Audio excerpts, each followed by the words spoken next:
అదండి టోటల్‌గా మా గుట్టలలో ప్రయాణం చాలా హారిబుల్, అసలు చాలా క్రిటికల్‌గా ఉండే ఆ కొండ అసలు.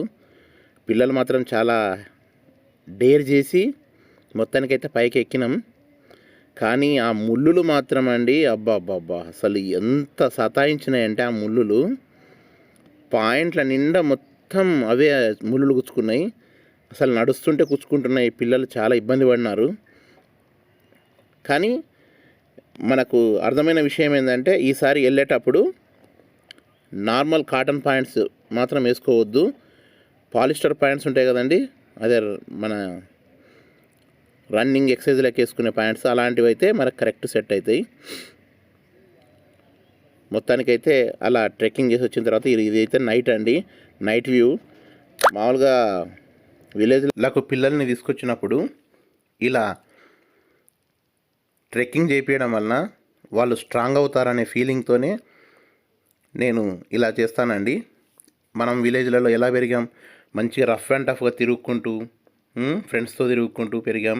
పిల్లలు ఎప్పుడు టీవీ ఫోన్లకు అతుక్కుపోకుండా అప్పుడప్పుడు వాళ్ళకి ఇలాంటి ఎంటర్టైన్మెంట్ ఉండాలని ఇలా చేశాను.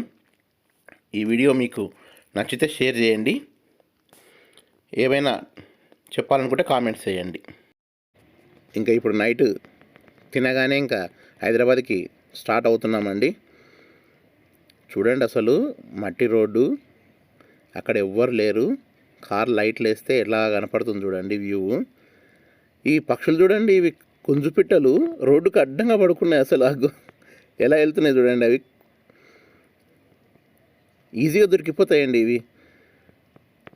అయిపోయి మేము హైదరాబాద్కు చేరుకున్నామండి. ఇది మా జర్నీ.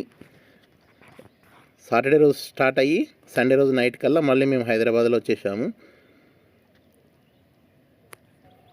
ఈ పూలు చూడండి ఎంత అందంగా ఉన్నాయో అసలు.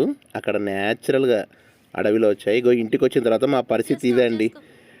ఒక గంట సేపు పట్టిందండి ఈ ముళ్ళులని. పాపం పిల్లల షూస్కి ప్యాంట్స్కి అందరం పీక్కుంటూ కూర్చున్నాం.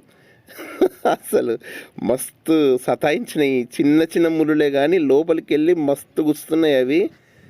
మీలో ఎవరికైనా ఇలా జరిగిందా చెప్పండి. అసలు ఇలాంటి ముళ్ళు మీరు ఎప్పుడైనా చూసారా? కామెంట్స్లో చెప్పండి. Please like, share, subscribe my channel. Thank you.